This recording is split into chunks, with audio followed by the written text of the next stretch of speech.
Temos uma entrevista muito especial agora aqui no Jornal da Oeste. Estamos recebendo o deputado federal Nicolas Ferreira, ele está ao vivo aqui conosco.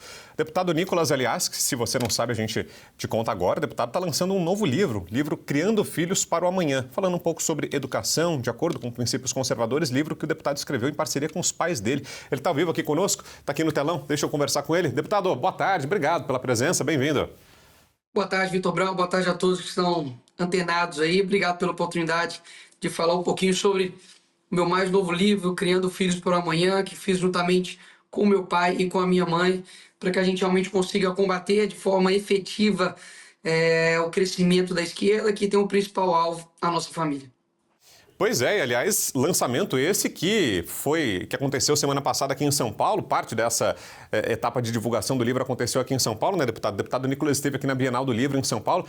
Ô Aline, nossa diretora, se tiver as imagens, pode colocar aí. Foi um sucesso, arrebatador. Parou simplesmente o AMB, o deputado Nicolas, no lançamento do livro. Olha só o que aconteceu, a multidão que foi lá para receber o deputado, para acompanhar o lançamento do livro. Queria que o senhor falasse então, deputado, como foi essa experiência aí na Bienal e, afinal de contas, sobre o que é que fala o livro. Dá um spoiler para quem está assistindo a gente.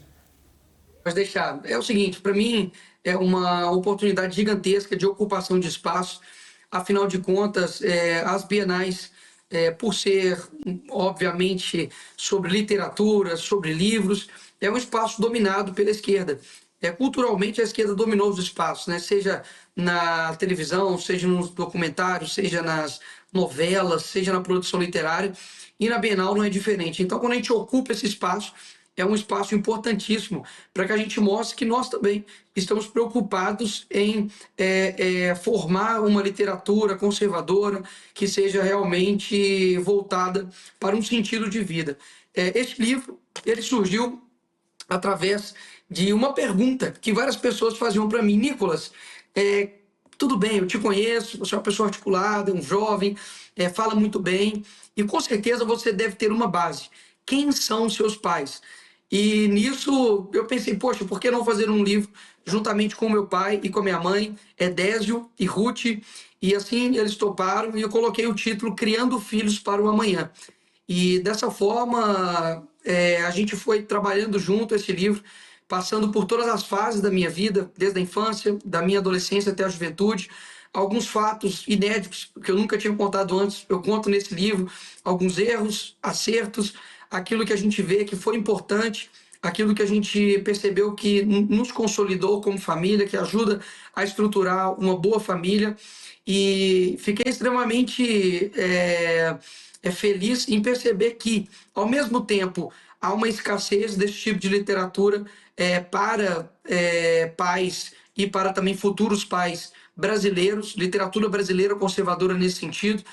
A Samia Marcilli, que fez o prefácio, né, aqui do nosso livro, é uma médica, uma mãe de 7 filhos, casada, né, com o Ítalo Marcilli.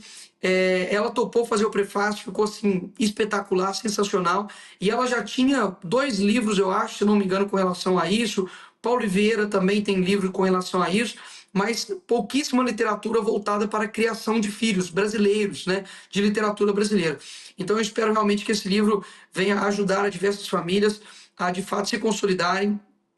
Foi um fator muito interessante que lá na Bienal tinha diversos pais e mães com seus filhos, filhos que falavam, olha, quando eu crescer e eu me casar, não tenho ainda namorada, não tenho namorado, mas quando eu me casar, pode ter certeza que eu já vou ter lido o livro, vou ter tido uma base boa, porque é dessa forma que a gente de fato consegue mudar o nosso país, né? Uma consolidação de uma família boa faz com que você, consequentemente, vote bem, faz com que, consequentemente, você reduza o índice de criminalidade, o índice de divórcio, que acaba também destruindo famílias. Você consegue formar cidadãos mais valorosos, virtuosos, ou seja, há um ganho total na sociedade quando boas famílias são estruturadas. Então, eu não tenho dúvidas que também é um sacrifício você formar uma boa família, é difícil, você precisa enfrentar diversos desafios, mas eu não tenho dúvida também de que vai ser a maior batalha da sua vida, mas também será a sua maior vitória. E eu agora, né, como um pai aí fresco, tenho percebido o quão desafiador é de fato um casamento, formar uma família, quão responsabilidade tem nas nossas mãos de formar uma pequena alma, né, que no caso tenho uma filha aí de 6 meses agora, para enfrentar todo este mundo, mas eu não tenho dúvidas que é criando filhos para o amanhã que nós vamos. Opa, criando. Uma pessoa me ligou aqui, que criando filhos para o amanhã, a gente vai conseguir de fato enfrentar toda essa forte cultura de destruição familiar que nós temos no nosso país.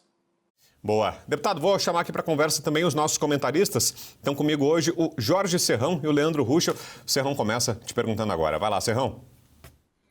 Ô, Nicolas, parabéns pela obra e eu vou aproveitar para fazer um comentário que você também está produzindo um outro livro que eu não sei se ainda está sendo escrito, mas ele em ação está sim. Você também está preparando políticos para o amanhã. Você está fazendo um trabalho nacional muito interessante de incentivar jovens para a política. Fala para a gente sobre a importância desse trabalho. Deu uma cortada aqui, Serrão. Eu tive que entrar e sair de novo. Se eu puder repetir a pergunta, por gentileza, que eu não ouvi. Assim, você, além desse livro brilhante que você escreveu, você está fazendo um outro trabalho que é muito importante para o país. Você está preparando políticos jovens para o amanhã. Isso é muito interessante, eu gostaria que você falasse sobre isso. Como é que está sendo esse seu trabalho de mobilização nacional para trazer gente jovem para a política? Olha, eu tenho rodado o Brasil, de fato, indo em locais onde eu tenho pessoas de confiança, pessoas que são amigos meus ali de bancada, e eu tenho visto algo realmente interessante, que é uma grande movimentação dos jovens para dentro da política, seja apoiando ou seja como parte ativa, se candidatando para vereador ou para prefeito. E é claro que jovem não é sinônimo de bom caráter ou sinônimo de certo, mas nós sabemos que o jovem, por estar jovem, vem com diversos menos vícios do que as velhas raposas que a gente tem visto aí, principalmente nos interiores dos estados, né? Então, você percebe que um jovem dificilmente vai ter ali amarras com o sistema, né? Vai ter rabo preso por conta que ele acabou de começar. Difícil ele já ter um envolvimento muito grande, né, com o sistema, ou de fato ele não tem. Então, isso é muito bom, muito jovem com força, com coragem, para poder enfrentar, né, todas as dificuldades de entrar numa política que, infelizmente, durante muito tempo nós, de fato, de direita, por se preocupar mesmo com a nossa vida privada, com o nosso trabalho, e não ter tempo, né, de ficar batendo palma pro sol e ficar fumando maconha e ficar fazendo manifestação para sindicato, a gente deixou também de lado a política e eles tomaram esse local. Então, não tenho dúvidas que diversos jovens agora estão entrando aqui em Belo Horizonte. Por exemplo, né, tem um jovem, um amigo meu que eu conheço, que é o Pablo, que eu estou apoiando aqui em Belo Horizonte, Pablo Almeida. Em São Paulo também, poxa, tem Felipe Sertanejo que eu estou apoiando, o Pavanato também, que é jovem. Em Fortaleza tem o André Fernandes, né, que despontou agora em primeiro lugar para a prefeitura na pesquisa do Datafolha. Então isso quer dizer que ele está, com certeza ele está muito mais do que a pesquisa mostra. Então eu fico muito feliz, é desafiador. Tenho lançado cursos sobre cristão e a política, né, com relação a um aprofundamento disso. Lancei também agora um curso específico para candidatos. E assim, é um trabalho que a gente faz paralelo, né? Um trabalho que eu poderia, sei lá, né, como vários outros, poderia estar ficando aí me divertindo ou indo para algum outro lugar, gastando meu tempo vendo seriado, na frente da TV, mas enfim, esse tempo que eu tenho dedicado para poder realmente formar outras pessoas, porque eu sei que a esquerda faz isso de uma forma extremamente capaz durante muito tempo. Leandro Ruschel, sua pergunta, Ruschel. Nicolas, aproveitando a oportunidade, são duas perguntas aqui numa. O senhor é alvo, né, por ser uma das principais lideranças de direita, de uma perseguição, como praticamente todo mundo na direita no Brasil, e eu vejo que há uma dificuldade em tratar esse tema nas famílias, né? O meu filho, esses dias, perguntou sobre o Brasil, eu tentei explicar, mas eu sempre fiquei em dúvida assim, sobre o quanto falar, né? O meu filho é um pouco mais velho do que a sua filha, já tem 8 anos. Como falar para as crianças, como abordar na família, seja no seu caso pessoal, que você é uma pessoa, né, que é alvo dessa perseguição, quanto a explicação do que está acontecendo no Brasil hoje. Qual você acha que é o approach correto para colocar esse assunto entre os bem jovens mesmo e como você pessoalmente lida isso na sua família, porque deve ser difícil para os seus pais, por exemplo, num determinado momento, né, ter que lidar com essa situação de perseguição. E aí, Ruxa, beleza? Primeiro, parabéns pelo trabalho, te sigo aí há bastante tempo mesmo. Antes de eu ser vereador, antes de me candidatar a cargo, realmente já te acompanho aí, sou um admirador do seu trabalho. Com relação à perseguição, eu acho, primeiro, para crianças, eu acho que não há melhor forma de você trazer um ensinamento do que as histórias bíblicas, tá?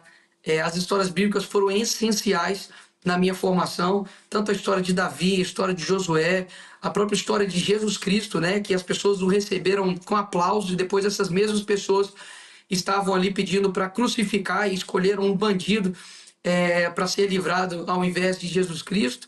Então, eu acho que as histórias bíblicas, elas trazem muito de valor, de virtude, de pessoas que não são perfeitas, né? A não ser Jesus, mas de discípulos que não foram perfeitos, de discípulos que traíram, que erraram, mas que permaneceram ali com Cristo, e você consegue extrair muito da Bíblia e passar isso, né, de forma valiosa para o seu filho, desde Jonas até a história de Daniel na cova dos leões.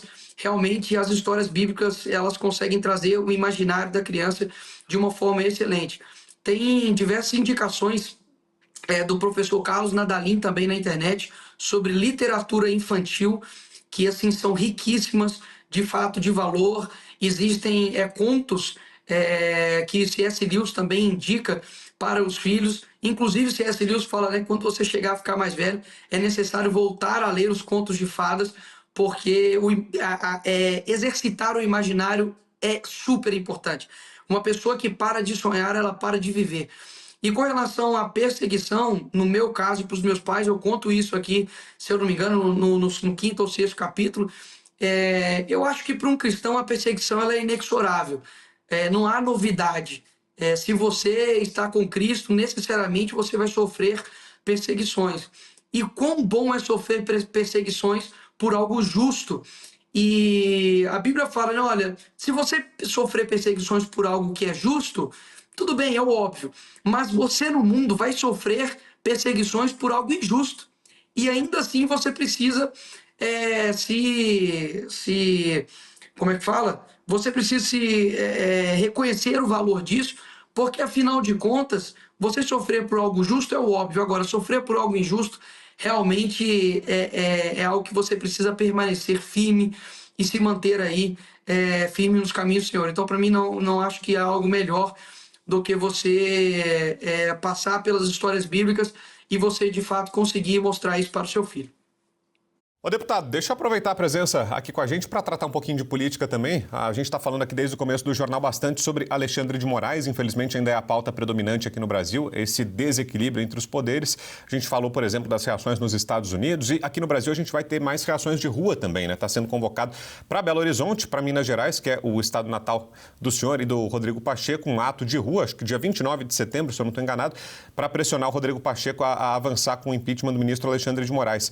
O senhor vai estar lá em BH também nesse ato e está confiante de que a oposição vai conseguir avançar com essas pautas de reequilíbrio institucional no Congresso?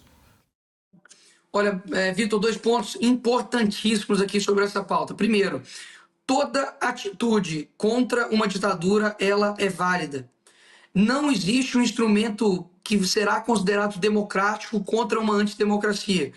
Então, em um Estado democrático, quando você faz uma PEC, você faz uma obstrução, de fato, são coisas que geram efeito. Afinal de contas, você está numa harmonia entre os poderes. O que está acontecendo aqui não é isso. Nós temos um juiz que está desequilibrando a democracia no nosso país, que é o ministro Alexandre de Moraes. Então, as manifestações são importantes, é claro, mostra força, mostra indignação, e quando você se cala e deixa de ir, você está fazendo exatamente aquilo que Alexandre ou Pacheco gostariam que você fizesse. Esse é o primeiro ponto. E por isso mesmo há uma manifestação orgânica, uma mobilização civil das pessoas para irem às ruas no dia 29, domingo, às 10 horas da manhã, aqui em Belo Horizonte, na Praça da Liberdade. Estaremos lá realmente pressionando o Pacheco na terra dele, do presidente do Congresso, que até agora tem sido inerte contra todos os mandos e desmandos do ministro Alexandre de Moraes. E com relação às medidas a serem feitas, tem uma aqui importantíssima.